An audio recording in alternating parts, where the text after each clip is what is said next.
My name is Dr. Daniel Thompson. I'm 55 years old, and in 30 years of medical practice, I've seen thousands of patients with the same question in their eyes. Doctor, is this it? Is this dementia? And you know what? 9 times out of 10 I said, no, relax, this is normal. But there was always that 10th case, and that's where the most important part began. Because that 10th person came to me too late. A year late, 2 years late, sometimes 5 years later than they should have. In a minute, I'll explain the difference between a tired brain and a signal that you need to act immediately. Forgetfulness comes in 3 types, and this is important to understand right now. The first type is when you forget where you put your keys. You search for 10 minutes, find them in your jacket pocket, scold yourself, and move on. That is absolutely normal at any age. Your brain simply didn't consider that information important enough to store in long-term memory. It saved energy. A smart brain. The second type, you forget a word. It's on the tip of your tongue. You know it. You can almost hear it, but you can't retrieve it. An hour later, it pops back up on its own. That is also normal. After 50, the connections between neurons work a little slower. Not worse, just slower. The information isn't gone. Access simply takes more time. Now the third type. The third type is when you don't remember that you were looking for your keys at all. When your daughter says, Dad, you asked 3 times yesterday when your grandson's birthday is, and you don't remember asking. That's a different conversation. And this is where I want to pause, because between the second and the third type there is a gap, and most people don't see that line. By the way, before I forget, there's one product in your kitchen right now. Almost certainly. Most people throw it away or ignore it, but it contains a substance that literally protects neurons from destruction. I'll tell you about it later when we get to nutrition. Remember that. It will matter. Now, red flags. Write these down if you need to. There are only 5. First, you forget recent events but remember your youth perfectly. That's not nostalgia. That's a symptom. In normal aging, both recent and old memories decline roughly equally. But when fresh information doesn't stick while old memories remain crystal clear, that's a reason to pay attention. Second, you get lost in familiar places. Not in a new mall. Everyone gets lost there. But in your own neighborhood. On a street you've walked for 30 years. If that has happened even once, see a doctor. Third, you struggle to follow a conversation, not because you're bored, but because you lose the thread. Someone is speaking, and a minute later you don't remember how they started. Fourth, personality changes noticed by loved ones, not by you. This is important. You won't see it yourself. Your wife might say, you've become irritable. Your children might say, Dad, you're repeating yourself. Listen to them. They see what you don't. Fifth, difficulty with familiar actions. You've been making tea for 30 years and suddenly can't remember the sequence. That's not distraction. That's a signal. If you found at least 2 of these 5 in yourself, schedule an appointment with a neurologist. Not tomorrow, not next month, this week. I'm not trying to scare you. I'm giving you information that could save you years of full, independent life. Because here's the thing, and this is important to understand. Dementia does not begin when you notice it. It begins 15 to 20 years before the first symptoms. Brain changes accumulate quietly, invisibly, for years. And when the first warning signs appear, the process has already been underway for a long time. But here's the good news. In early stages, it can be slowed, sometimes even reversed. I have seen it with my own eyes more than once. Now I want you to do one thing. If this video is useful, write a number from 1 to 5 in the comments. How many red flags you found in yourself? 0 counts too. It helps me understand who's watching so I can create content that truly helps you. And subscribe if you haven't yet. We're just getting started, because now I'm going to explain how memory actually works after 50 and why the brain begins to misfire. And it's not always age. Sometimes the cause is so unexpected you wouldn't believe it. I once had a patient, 62 years old, complaining about memory problems. I ordered tests, and it turned out the issue wasn't in his brain at all. The patient was 62. His name was Victor. He came in frightened and said, Doctor, I forgot my computer password at work. The password I've typed every day for 5 years. I stood in front of the screen, and there was nothing. Is this it? Dementia? I listened carefully, asked detailed questions, ordered standard labs, nothing exotic. Do you know what we found? Victor had a critical vitamin B12 deficiency, almost zero. He didn't drink, didn't smoke, ate reasonably well, but he had a mild stomach issue, chronic gastritis, which he had ignored for years. And gastritis interferes with B12 absorption. Years passed, the vitamin levels dropped, the brain starved. 3 months of injections, and Victor remembered not only his password. He told me it felt like fog had lifted. He could read books again without rereading the same page 3 times. This is not an isolated case. I see this story regularly. People think they are aging, that their brain isn't the same. But in reality, something is missing, or something is interfering. Before we go further, understand this. Age is not a sentence for your memory. It's a factor, yes, but often not the main one. Let me explain how memory works in simple terms. Imagine a massive library, millions of books. That's your brain. Every memory is a book. When you learn something, the librarian places a new book on a shelf. When you remember, the librarian goes to retrieve it. In youth, the librarian is fast. The shelves are organized. Ask for something. It's found in seconds. After 50, what happens? The librarian becomes slightly slower. That's normal. But here's the bigger issue. The library has grown enormous. Not thousands of books, but millions. 55 years of memories, faces, names, events. Try finding one specific book in that. So when you can't recall a word, it's not because the book disappeared. It's there. The librarian is just searching through millions of others. But here's what matters. The librarian doesn't work poorly only because of age. There are things that literally tie his hands. 4 hidden enemies of your memory, and age is not the main one. Enemy number 1. Chronic inflammation. You don't feel it. It doesn't hurt. But it's there. In blood vessels, joints, gut. It sends signals to the brain. The brain responds. Resources shift toward managing inflammation instead of supporting memory. The dangerous part? A person can live with chronic inflammation for years without knowing it, while memory quietly suffers. Enemy number 2, hidden deficiencies. Vitamin B12, like Victor. Vitamin D, deficient in about 80% of people in northern climates. Iron, magnesium, omega-3 fatty acids. The brain is an organ. It requires nourishment. No fuel, no optimal performance. Enemy number 3, and this surprises many people. Medications.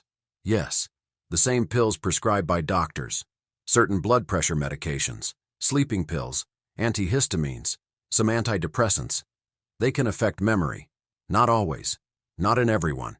But if you take something regularly and notice memory problems, talk to your doctor. I am not saying stop your medication. I am saying discuss it. Those are 2 very different things.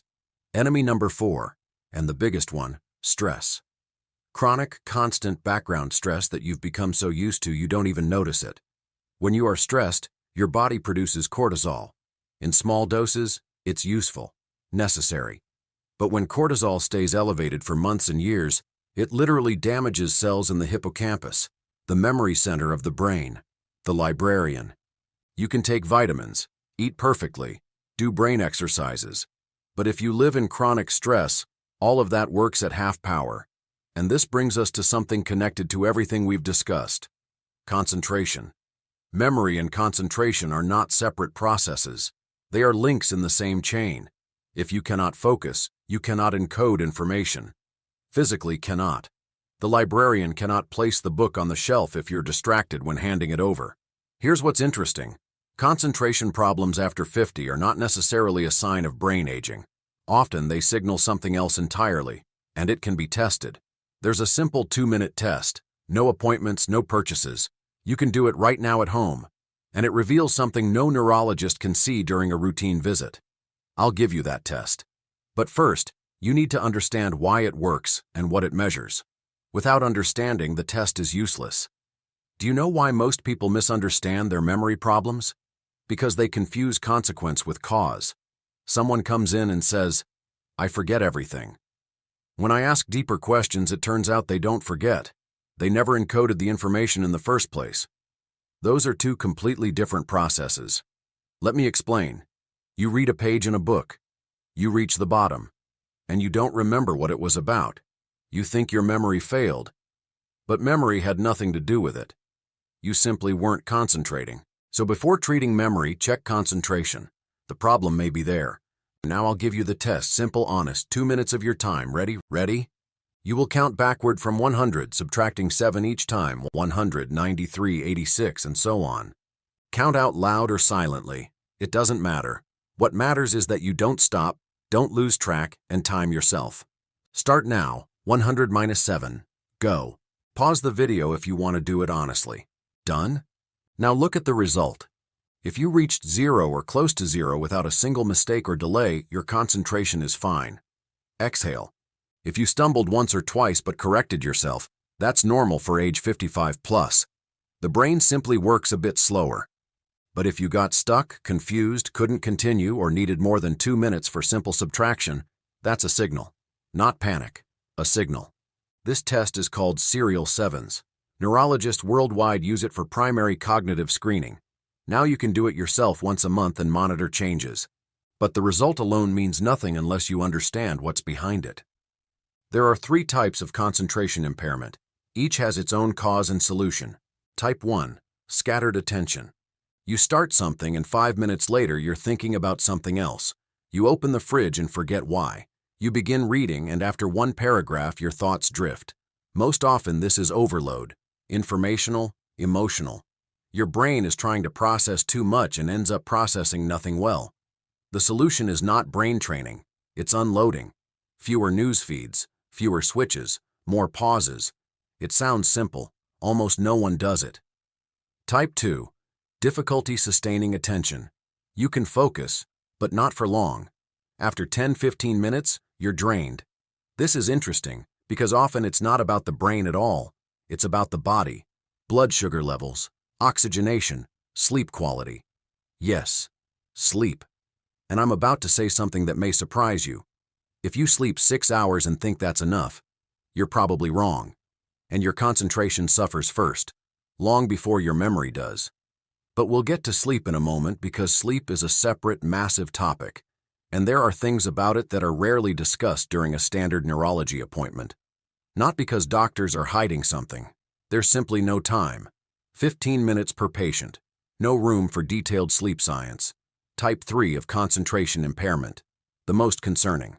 You cannot focus even on something simple, even when you want to, even when it matters. Here we must rule out organic causes. Thyroid dysfunction, impaired cerebral blood flow, early stages of the processes we discussed at the beginning. If you recognized yourself in type 3, don't wait. Get evaluated. Now let's talk about sleep. I promised to tell you something neurologists often don't explain, and here it is. There is a system in your brain discovered only in 2012, 12 years ago. In medicine, that's yesterday. Many doctors have never studied it. It's not in older textbooks. It's called the glymphatic system. And it works only when you sleep, only in specific phases of sleep. If it doesn't function properly, waste literally accumulates in your brain. Toxic proteins linked to Alzheimer's disease. You can eat perfectly, train your brain, take every vitamin on earth, but if your sleep is impaired, your brain doesn't clean itself. Waste accumulates year after year. And here's the important part. There is one simple habit before bed. One thing you can start doing tonight. It costs nothing, requires no effort, but it can radically change your sleep quality. I'll explain what it is and why it works physiologically. 2012, University of Rochester. A research team led by Dr. Nedergaard discovers something revolutionary: the brain's cleaning system. Imagine a sewer system for the brain, channels through which cerebrospinal fluid flushes waste away. They called it glymphatic, from glia, the supportive cells surrounding neurons. Here's what they found. This system barely works when you're awake.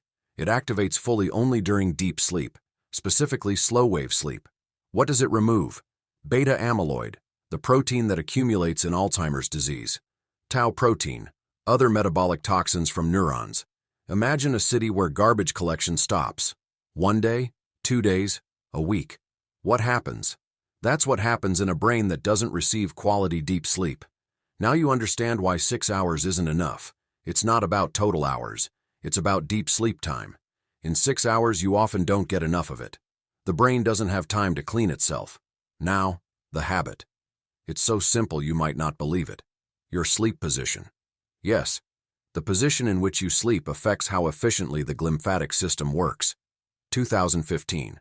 Stony Brook University. Researchers compared 3 positions: on the back, on the stomach, and on the side. They found the glymphatic system works most efficiently when sleeping on your side, preferably the right side. This relates to anatomy, heart positioning, lymphatic drainage, organ pressure. That's it. Start falling asleep on your right side tonight. Of course you'll turn during the night. That's normal. But your starting position matters. You spend most of the night near the position you fall asleep in. Important clarification. If you have acid reflux, heartburn, or GERD, left side is better. Stomach anatomy reduces acid reflux on the left side. Choose what matters more for you. Slightly improved brain clearance or less acid discomfort. It's individual. If you have severe snoring or sleep apnea, you must not sleep on your back, only on your side, either side. That's more important than right versus left. Now let's talk about sleep phases. Sleep consists of cycles, each about 90 minutes. Within each cycle are different stages: light sleep, deep sleep, REM sleep. For memory and brain cleansing, 2 are critical. Deep sleep, for glymphatic cleaning and restoration. REM sleep, for processing information, transferring short-term memory into long-term storage, consolidating experiences. If you lack one phase, a specific function suffers. No deep sleep, the brain doesn't clean.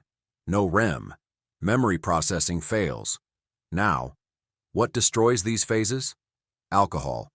Yes, that glass of wine before bed. It helps you fall asleep. True. But it destroys REM sleep. You sleep, but your brain doesn't process information. The next morning, your memory of the previous day is weaker than it could have been. Sleeping pills. Most over-the-counter sleep aids disrupt sleep architecture. You sleep longer, but worse. It masks the problem rather than solving it. Late meals. If you eat within 2 hours of bedtime, your body focuses on digestion instead of recovery. Deep sleep suffers first. Blue light, phones in bed, television before sleep. Blue light suppresses melatonin. You fall asleep later, sleep phases shift, quality declines. Here is a simple 5-step protocol. If you follow at least 3 of these 5, your sleep quality will change within 2 weeks. First, no alcohol within 4 hours before sleep. If you drink, do it earlier. Second, last meal at least 3 hours before bed. No snacks, no tea with cookies, nothing caloric. Third, no screens 1 hour before sleep. Read a physical book. Talk. Listen to music. But don't stare at a glowing rectangle. Fourth, keep bedroom temperature cool. 64-68 degrees, 18-20 degrees. The brain enters deep sleep more easily when the body is slightly cool. Fifth, fall asleep on your side, right side if no contraindications. Now we arrive at the topic you've been waiting for since the beginning. Nutrition. What should you eat for memory? But before discussing what to add, we must discuss what harms. Because adding good things is pointless if you continue consuming what damages your brain. And here comes the surprise. There is a product considered healthy, recommended, advertised. Doctors suggest it for heart and vascular health. It may be in your refrigerator right now, and it slowly harms your brain. Not sugar, not processed meat, not mayonnaise. That would be too obvious. This product is labeled as healthy. For decades, we were taught that vegetable oil is healthier than animal fat, that it protects the heart, that we should replace butter with sunflower oil. And for the heart, maybe to some extent, that works. But for the brain, it can be a disaster. And here's why. It's about the ratio of omega-6 to omega-3 fatty acids. Both are needed by the body, but they're needed in the right proportion. The ideal ratio is 1:1. At most, 4:1. Do you know what ratio a modern person has if they cook with sunflower oil, eat store-bought pastries, and rely on processed foods? 20:1, sometimes 30:1. Omega-6 is 20-30 times higher than omega-3. What does that mean for the brain? Excess omega-6 triggers inflammation, the very chronic inflammation I mentioned earlier. It doesn't hurt, you don't feel it, but it exists, and it damages neurons. Omega-3 does the opposite. It calms inflammation, protects, and helps restore. When omega-6 is 20 times higher, inflammation wins and the brain loses. What does that mean for the brain? Excess omega-6 triggers inflammation, the very chronic inflammation I mentioned earlier. It doesn't hurt, you don't feel it, but it exists, and it damages neurons. Omega-3 does the opposite. It calms inflammation, protects, and helps restore. When omega-6 is 20 times higher, inflammation wins and the brain loses. Sunflower oil is basically a concentrated source of omega-6. In 100 grams, it has almost 160 grams of omega-6 DAS and less than 1 gram of omega-3 BAS.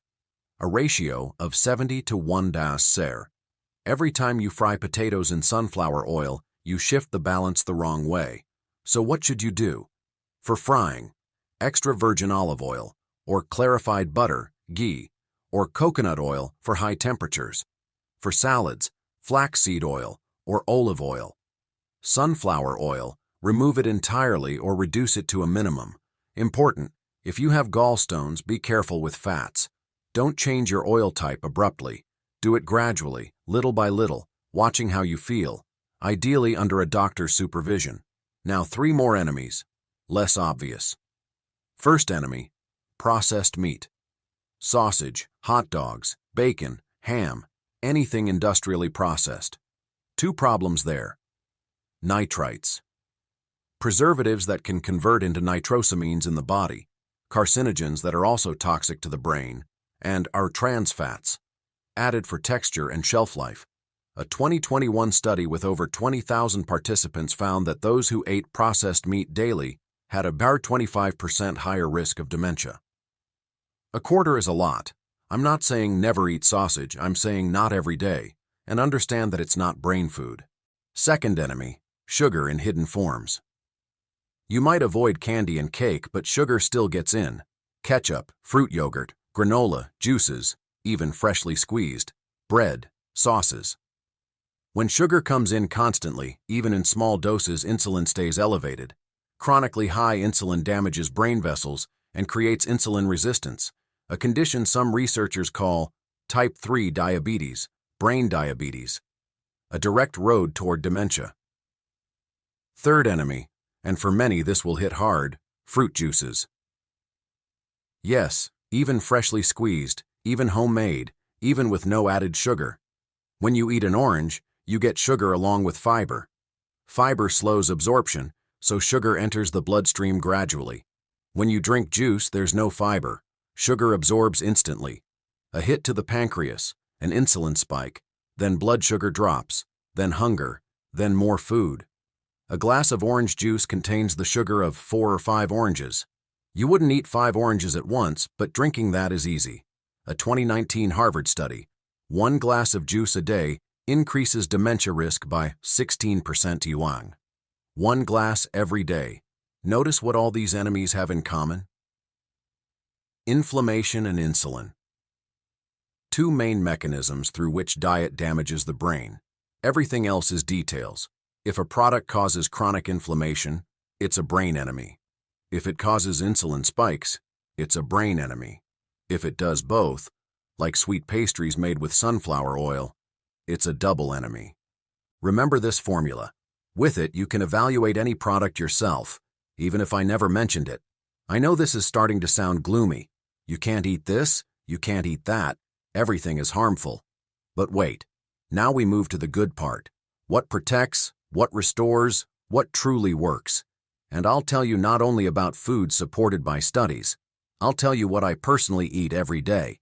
I'm 55, I've spent 30 years in medicine, and I'm extremely careful about what I put into my body. And yes, that product I mentioned at the very beginning, the one people throw away even though it protects neurons, I haven't forgotten. But it's not the only surprise. There is a product that reduces the risk of dementia by 65%.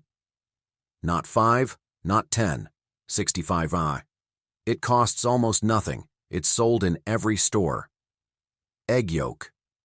That's the product I promised to name. For decades we were told, the yolk is cholesterol. Cholesterol means plaque. Plaque means a heart attack. Throw away the yolks, eat only whites. And people threw them away. Many still do. I see it all the time. Egg white omelets, fried eggs without yolks, recipes that say, 3 whites, don't use the yolks. Now the facts. Yolk contains choline, a substance the brain uses to make acetylcholine, the key neurotransmitter for memory and learning. No choline, no acetylcholine, no acetylcholine, no normal memory. 90% of people don't get enough choline from food. Almost everyone. 1 egg yolk contains about 150 mg of choline, roughly a third of the daily requirement. 2 yolks, already more than half. Now about cholesterol. Research over the last 15 years has shown that dietary cholesterol has little effect on blood cholesterol for most people. The liver regulates it. Eat more, it produces less. Eat less, it produces more. More than that, cholesterol is needed by the brain. About 25% of all cholesterol in the body is in the brain. It's part of the myelin sheath, the insulation around nerve fibers. Without cholesterol, signals between neurons travel more slowly and connections weaken. So stop throwing away yolks. Eat eggs whole. 2 to 3 eggs a day is not harmful, it's beneficial. Exception, if you have familial hypercholesterolemia, a genetic disorder of cholesterol metabolism, then be more cautious with yolks, but that condition is rare, under 1% of people. Now, the food with 65% protection. Berries, especially blueberries. A 2012 Harvard study followed on 16,000 women for 20 years. Those who ate berries 2 to 3 times a week had a 65% lower risk of cognitive decline.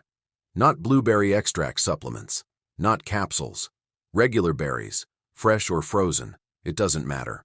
Why do they work? Anthocyanins.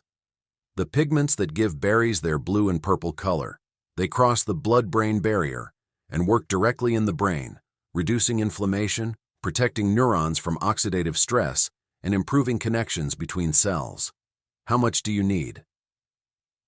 Half a cup a day. Basically a handful. Frozen is fine. They often preserve anthocyanins better than fresh berries that sat on a shelf for a week.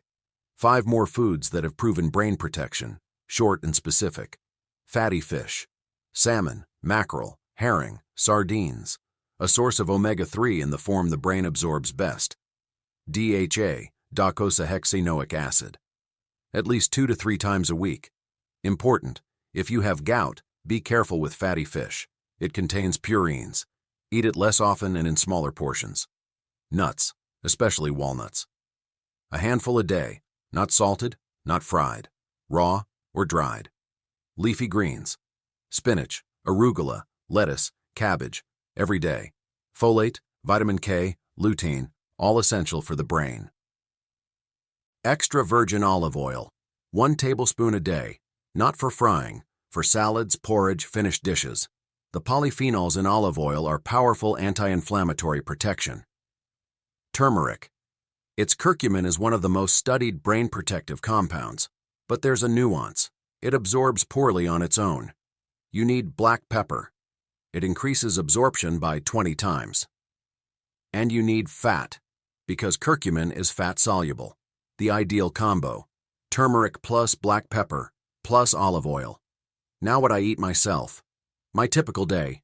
Morning, 2 to 3 whole eggs, sometimes an omelet, sometimes boiled, plus vegetables, tomatoes, cucumbers, greens. Coffee, 1 cup, no more. Lunch, fish or chicken. Lots of vegetables, salad with olive oil. If it's fish, I try to choose fatty fish. Snack, a handful of nuts or berries. I always keep blueberries in my freezer. Dinner is light. Vegetables, sometimes cottage cheese or cheese. 3 hours before bed, I don't eat. What I don't eat, sunflower oil. I removed it completely 8 years ago. Sausage and hot dogs, maybe once every 2 or 3 months as a guest somewhere. Sweets, rarely, only when I truly want them, not out of habit. Subscribe to the channel if you haven't yet. The second half is ahead and it will be just as important.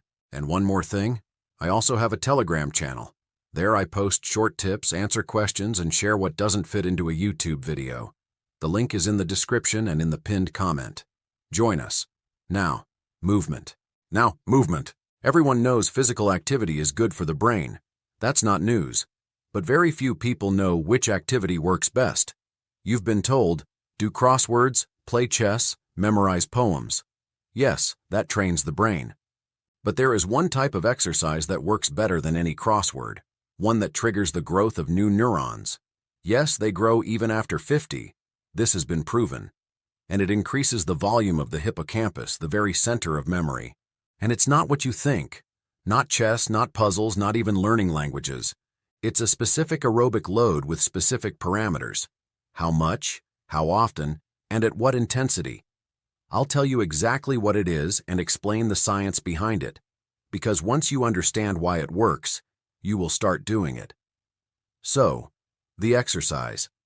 I promise to name the specific kind of physical activity that grows new neurons and expands the memory center in the brain.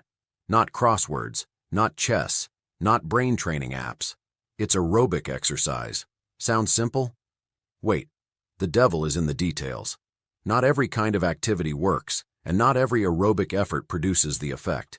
There are specific parameters, heart rate, duration, and frequency, at which the brain begins to change. Outside those parameters, you're simply moving. Good for the body, but the brain barely gets touched. Now I'll explain the mechanism, because when you understand what happens inside, you won't be able to ignore it. When you give the body aerobic exercise at a certain intensity, something remarkable happens in the brain. A substance called BDNF starts to be produced, brain-derived neurotrophic factor. Remember these 4 letters. BDNF. It may be the most important substance for your memory after 55. What does BDNF do? First, it stimulates the birth of new neurons. Yes, new ones. For a long time, it was believed that nerve cells don't regenerate. That's a myth. They do regenerate, especially in the hippocampus, the center of memory. The process is called neurogenesis, and BDNF is its main engine. Second, it strengthens existing connections between neurons, making them stronger, faster, and more reliable. Information moves better. You think more clearly and recall faster. Third, it protects neurons from dying, like a bodyguard. Toxins, inflammation, stress. BDNF helps cells withstand all of that. With age, BDNF levels drop. That's natural, and it's one reason memory declines. But here's what matters. Aerobic exercise raises BDNF sharply and significantly at any age. A study from 2011, University of Pittsburgh.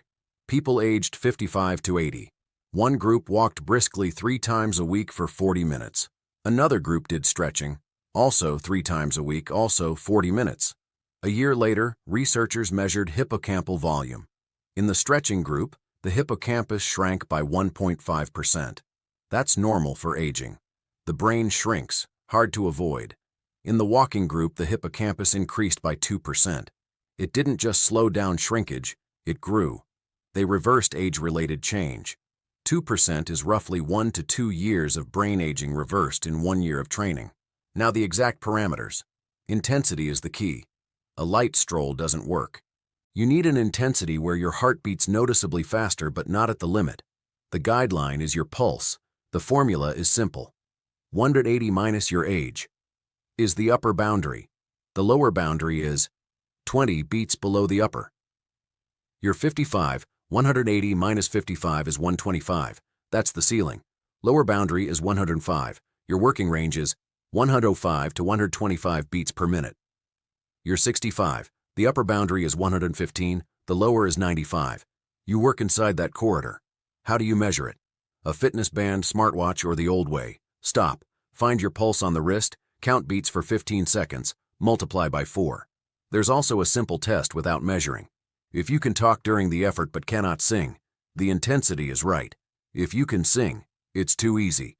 If you can't talk, it's too hard. Duration, minimum 30 minutes. Of continuous effort, optimal, 40-45 a. BDNF begins to rise actively after about the 20th minute. Everything before that is warm-up. Frequency, minimum, 3 times a week. Better, 4 to 5. The effect is cumulative. Skip a week, BDNF levels drop back down. Important warning, if you have heart problems, high blood pressure, diabetes, or joint issues, Consult your doctor before starting. You may need a different heart rate range or a different activity type. That's not an excuse. It's a necessity. What types of activity work? Brisk walking is the most accessible. No gym, no equipment. You just walk out the door and go. The pace must be high enough to lift your pulse into the target range. For most people over 50, that's faster than normal walking, but not running. Nordic walking is even better. Poles involve the upper body, distribute load more evenly, raise the pulse more easily, and spare the knees. Cycling is excellent. Regular bike or stationary bike, doesn't matter. Low impact on joints. Easy to control intensity. Swimming is ideal for people with joint or back problems. Water supports the body. But watch your pulse. In water, it's usually lower than on land at the same perceived effort. Dancing? Yes. Dancing is aerobic load plus coordination plus memory for movement plus social contact. 4 in 1. There are studies showing dancing protects the brain better than walking alone. What doesn't work? Strength training by itself. You lift heavy, rest between sets. The pulse doesn't stay in the target range long enough. Great for muscles, not for BDNF. Yoga and stretching are wonderful for flexibility, stress, posture, but they are not aerobic. BDNF doesn't rise. Short, intense, trendy interval workouts of 20 minutes are not optimal for the brain. You need duration, time for BDNF production to kick in. And here I want to say something important. Physical activity is powerful, but there is a factor scientists underestimated for a long time. A factor that influences the brain no less than movement. When I first saw the research data, I didn't believe it. I had to reread it 3 times. It's related to social connections, how communication with people changes the brain on a physical level. But later. For now, let's talk about another training. Training the brain itself, because there are many myths, many promises, and little truth. You were told, do crosswords and your mind will stay sharp. Use special apps and your memory will improve. Is that real, or is it marketing? The brain training industry is a multi-billion-dollar business. Apps, games, courses, trainers promise. Play 15 minutes a day and your brain becomes sharper, memory improves, dementia retreats. A beautiful idea. Convenient. You lie on the couch, tap your phone, and your brain trains. But there's a problem. Science says something else. 2016. The U.S. Federal Trade Commission fined Lumosity, one of the most popular brain training apps, $2 million. For deceptive advertising, for claims not supported by research. In 2017, a group of 70 neuroscientists published an open letter. The message: there is no convincing evidence that computerized brain games prevent cognitive decline or dementia. So what actually happens? You play a game and you get better at that game. That's called narrow transfer of skill. You train a specific function in a specific context, but it doesn't carry over into real life. You learn to spot differences in pictures faster? Great. That will not help you remember where you put your keys. Different neural networks, different mechanisms. Here are 3 methods that actually work, with evidence and with a clear explanation of why. The first method is learning a new skill. Not information, a skill. The difference is fundamental. Reading a book about photography is information. Picking up a camera and taking photos is a skill. Reading about cooking is information. Preparing new dishes is a skill. Watching dance videos is information. Taking dance classes is a skill. Reading a book about photography is information. Picking up a camera and taking photos is a skill. Reading about cooking is information. Preparing new dishes is a skill. Watching dance videos is information. Taking dance classes is a skill. Why does a skill work better? Because it activates multiple brain systems at once. The motor system, you move. The sensory system, you feel. The cognitive system, you think. The emotional system, you experience success and failure. That creates new connections between different areas of the brain, not just within one region, but between regions. This is called integration, and integration is exactly what protects against dementia. A 2013 study showed that older adults who spent 3 months learning digital photography or quilting, a complex sewing skill, demonstrated significant improvement in memory. Those who only did crosswords or watched movies showed no improvement. What should you choose? Anything that is new to you. A musical instrument, a foreign language, painting, a new sport. Gardening if you've never done it before. The key is that it must be challenging. Your brain must work. The second method is spaced repetition. It's a way of learning information so it moves into long-term memory. The principle is simple. You learn something new, review it an hour later, then the next day, then 3 days later, then a week later, then a month later. The intervals grow. Every time you retrieve information with effort, you strengthen the neural connection. Easy recall strengthens it a little. Difficult recall, when you struggle, strengthens it much more. There are apps built on this principle like Anki, which is free. You create question and answer cards, and the program shows them at the right intervals. But you don't need an app. Use a notebook. Write down an interesting fact. The next day, try to recall it before looking. Write the next review date. Simple, but it works. The third method may surprise you. Handwriting, not typing. Writing by hand with a pen on paper. It sounds old-fashioned, but the science is clear. A 2021 study from Norway measured brain activity in people who wrote by hand versus those who typed. Handwriting activated areas of the brain related to memory and learning much more strongly. Why? When you type, every letter is created by the same movement. Press a key. The symbol appears. The brain barely works. When you write by hand, each letter is a unique motor pattern. Each word is a sequence of complex fine movements. The brain is engaged differently. And there's speed. You type fast. You write slowly. Slower means you have time to think, process, absorb. Information goes deeper. Practical advice. Keep a handwritten journal for 5 minutes every evening. What happened today? What stood out? What did you feel? Triple benefit. Handwriting trains the brain. Recalling daily events strengthens memory. Reflecting on emotions reduces stress. If arthritis or hand problems make it difficult, write just a few sentences. Even that is better than nothing. I'll give you the full brain training protocol shortly. Everything together. Nutrition, movement, sleep, cognitive training. One system, a checklist you can print and put on your refrigerator. I use it myself and give it to my patients. But first, one more topic. Without it, the protocol is incomplete. Social connection. Do you know what risk factor for dementia ranks third after age and genetics? Not smoking, not high blood pressure, not diabetes. Loneliness. This isn't philosophy, it's research. The brain is a social organ. It evolved for interaction. When interaction disappears, it deteriorates. There was a study that completely changed how I think about dementia prevention. 2023. The Lancet Commission on Dementia Prevention. One of the most respected medical publications in the world. Researchers analyzed hundreds of studies, millions of participants, decades of data, and ranked risk factors. Number 1. Hearing loss. Logical. If you can't hear, you withdraw from conversation, and the brain declines. Number 2. Low educational level in early life. Number 3. Stopped me. Social isolation.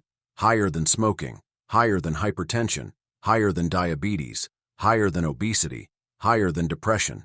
A person who lives alone, rarely interacts, and lacks close friends, has a higher dementia risk than a smoker with a 30-year history. I reread that 3 times. Then I checked the primary sources. It held up. Another study. Harvard, 2021. Adults over 50 followed for 4 years. Those who reported feeling lonely experienced cognitive decline 20% faster. Why? Several mechanisms, all converging. First, stress. Loneliness is chronic stress. The body interprets social isolation as a threat. Evolutionarily, that makes sense. A lone human on the savannah didn't survive. We survived in groups. Chronic loneliness keeps cortisol elevated, the same stress hormone that damages hippocampal cells. Second, inflammation. Yes. Again. Studies show lonely individuals have higher inflammatory markers in the blood, C-reactive protein, interleukins. Chronic inflammation leads toward neurodegeneration. Third, lack of stimulation. When you talk to someone, your brain works. Listening activates certain regions. Interpreting facial expressions activates others. Formulating responses activates more. Tracking context activates still more. A normal conversation over coffee is a complex brain workout, more dynamic than any crossword. Because crosswords are predictable, people are not. Fourth, motivation. Lonely individuals move less, eat worse, Leave the house less often. Why go anywhere if there's no one to meet? Loneliness pulls the other risk factors with it. But here's something crucial. It's not about the number of contacts, it's about quality. You can live in a large family and feel lonely. You can have hundreds of social media friends and not have one person you'd call at 3 a.m. A 2019 University of Michigan study measured not the number of social contacts, but their depth and emotional closeness. Only close, trusting relationships had protective effects. Surface-level contacts, co-workers, neighbors, casual acquaintances had little impact. One close friend you can speak to honestly is more protective than 50 acquaintances. That's good news. It's achievable. You don't have to become the life of the party. You don't need dozens of friends. 2 or 3 real connections are enough. So what do you do? Especially if you're introverted, or friends moved away, or life circumstances left you with few close people nearby. First, reconnect with old relationships. Think of someone you were close to 10 or 20 years ago but lost contact with. A childhood friend, a college classmate, a former co-worker. Call them. Message them. It's not strange. People appreciate being remembered. 2 years ago, I called a friend I hadn't spoken to in 15 years. Now we talk weekly. We both regret not doing it sooner. Second, regularity matters more than duration. Better 15 minutes every week than 3 hours once a year. The brain needs consistent stimulation. Set reminders. Sunday, call your mother. Wednesday, text a friend. Make connection a habit, like brushing your teeth. Third, join interest-based groups. Choir, gardening club, chess club, walking group, painting classes. Anywhere there are regular meetings with the same people. Shared interest is a bridge. Over time, hobby partners become friends. Fourth, if you're religious, attend services. Faith communities provide strong social support. It's less about theology and more about consistent connection with people who share values. Fifth, volunteer. Animal shelters, assisting seniors, community programs. When you help, you are needed. When you are needed, loneliness decreases. We've covered a lot. Memory and concentration, how they work and what damages them. Sleep, the glymphatic system, phases, habits. Nutrition, enemies and protectors of the brain. Movement, what works and why. Brain training, what is effective. Social connection, the hidden third risk factor. It's a lot of information, and when there's a lot, it becomes hard to apply. Where do you start? What matters most? How do you combine everything? So now I'll give you what I promised, the complete dementia prevention protocol, a system I've built over years, a system I use myself, a system I give to my patients. It will include everything: what to do in the morning, what to do in the evening, what to do daily, what to do weekly, which lab tests to run and how often, which supplements make sense and which are a waste of money, and yes, which medications exist and when they are truly needed. This will be your checklist. Concrete, practical, ready to use. Take a pen or open the Notes app on your phone. The next few minutes are the distilled essence of everything we've discussed. The Dementia Prevention Protocol, my personal system, tested on myself and on hundreds of patients. Daily actions. Morning. When you wake up, don't grab your phone. The first 10 minutes, no screens. Your brain is just turning on. It doesn't need an information bombardment. Drink a glass of room temperature water. Your brain is 75% water. After a night of sleep, it's mildly dehydrated. Water is the first thing it needs. Breakfast with protein and fat. Eggs with yolks, remember, or cottage cheese, or fish if you like it in the morning. No fast carbohydrates on an empty stomach. No pastries, no sweet cereals, no juice. That creates a blood sugar spike, then a crash, then brain fog until lunch. If you drink coffee, drink it after food, not before, and no more than 2 cups a day. After 2 p.m., no caffeine. Otherwise, sleep will suffer. During the day, movement. At least 30 minutes. It doesn't have to be all at once. 15 minutes in the morning, 15 in the evening. Walking counts. The key is every day, no skipping. Mental challenge, something new, not routine. Take a different route to the store. Try a new recipe. Read an article on an unfamiliar topic. The brain needs problems it hasn't solved before. Social contact, at least one real conversation. Not texting, voice, emotion. Call someone, talk to a neighbor, discuss something with a store clerk. Any live interaction. Evening, dinner 3 hours before sleep. No alcohol, or at least 4 hours before bed. 1 hour before sleep, no screens. Read, talk, listen to music, take a walk. Put your phone in another room, or at least face down. Handwritten journal, 5 minutes. What happened today? What stood out? What are you grateful for? At least 3 sentences. Sleep on your side, right side if no contraindications. Room cool, dark, quiet. 7 to 8 hours minimum. Weekly actions.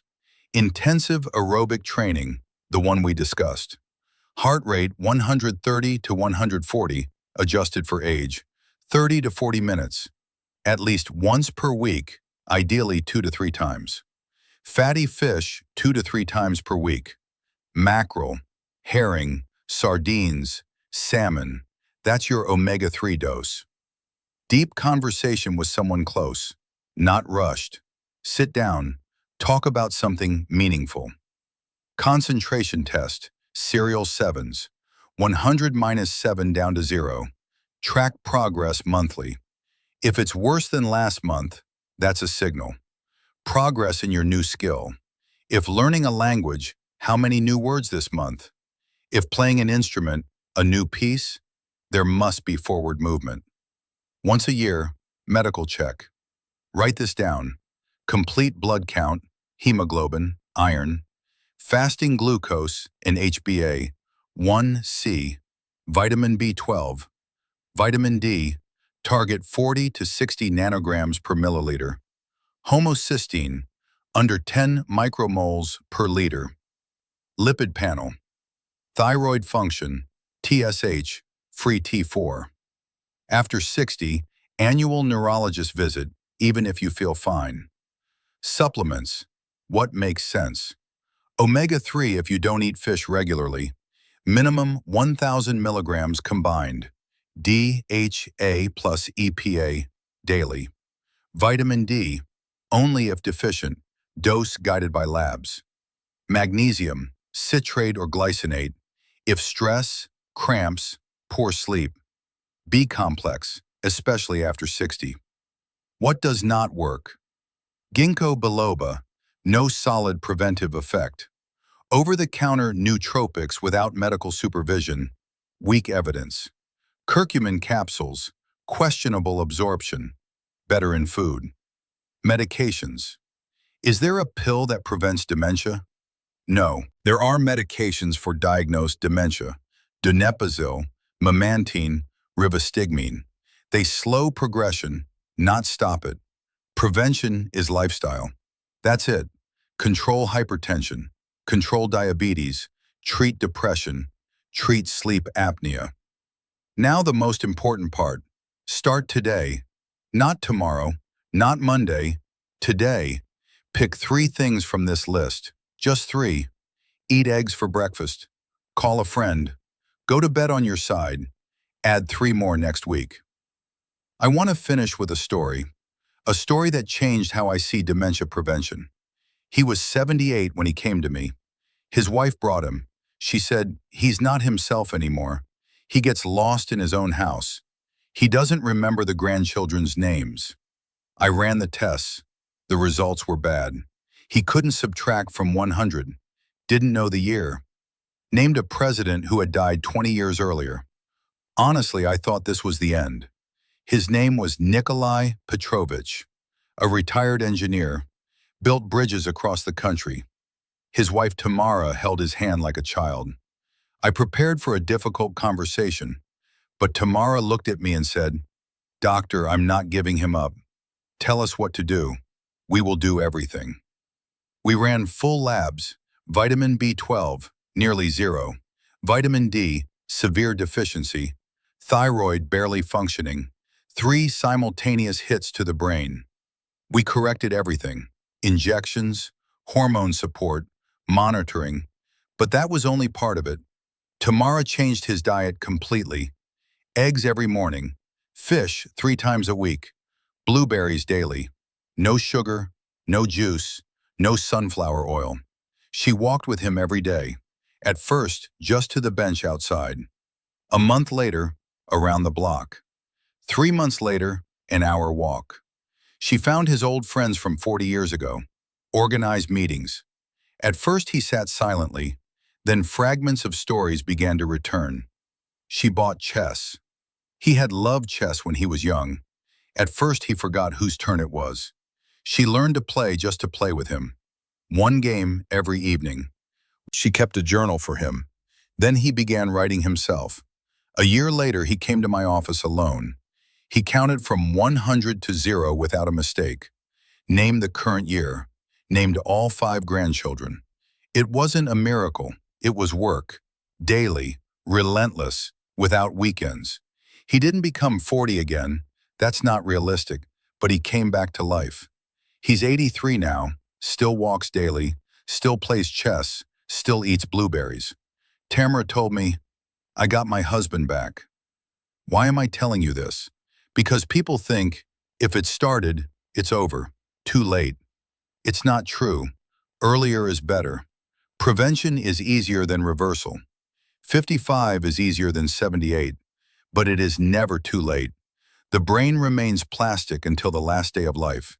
It can form new connections at any age. It can regain lost function. It just needs the chance. Proper nutrition, movement, sleep, connection, new challenges. This is not magic. This is physiology. Your brain is an organ. It obeys biological laws. Give it what it needs, and it will work. My name is Dr. Daniel Thompson. I'm 55 years old. I've practiced medicine for 30 years, and I believe in one simple truth. It is never too early and never too late to take care of your health. Your brain is working right now. It allowed you to watch this, to understand it, to remember it. Take care of it. It is you.